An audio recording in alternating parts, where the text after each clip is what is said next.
Hi everyone, welcome back to my channel. আমি রূপা। আশা করি তোমরা সবাই খুব ভালো আছো। অনেক দিন পর সানডেতে একটু ফ্রি হয়েছি, বিকজ আমার আগের সানডেতে অফিস ছিল। ট্রাস্ট মি, অফিস ছিল আমার। তো এখানে আমি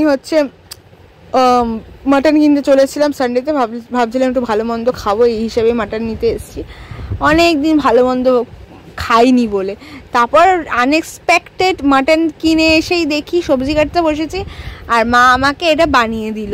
এটা ভেজ প্যাটিস না চিজ ভেজ প্যাটিস কি নাম দেবো আমি জানি না, কিন্তু এটা আমি সস দিয়ে খাচ্ছিলাম, টমেটো কেচাপ দিয়ে খাচ্ছিলাম, দেখতেই পাচ্ছ। আর ভীষণ ভালো লাগছিলো। খিদের পেটে এগুলো পেলে আর কি চাই, তাই না? তারপরে খেয়ে দিয়ে আমি সবজি কেটে সোজা চলে গেছি রান্না করতে। এখানে পেঁয়াজ আমি ভাজতে বসিয়ে দিয়েছি, আর ওখানে আমি আর মা করে দিচ্ছি আদা রসুনের পেস্ট।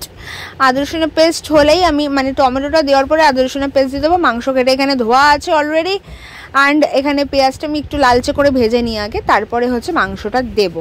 তো এখানে পেঁয়াজটা ভাজতে ভাজতে ভাজতে দেখি এখানে আমার মাংস অলরেডি পড়ে গেছে। মাংস এখানে আমি অলরেডি কষাতে দিয়ে দিয়েছি, আলু মাংস দুটোই দিয়ে দিয়েছি, আর মাংসটা আজকে পুরো কড়াইতে করব। এখানে কড়াইতে বসাতে দিয়েছি, তার মধ্যে আমি স্নান করতেও চলে যাব। তো এবারে আমি মাংসটা ভালো করে কষিয়ে ফুটন্ত গরম জল দিয়ে আমি একদম এটা কষাবো।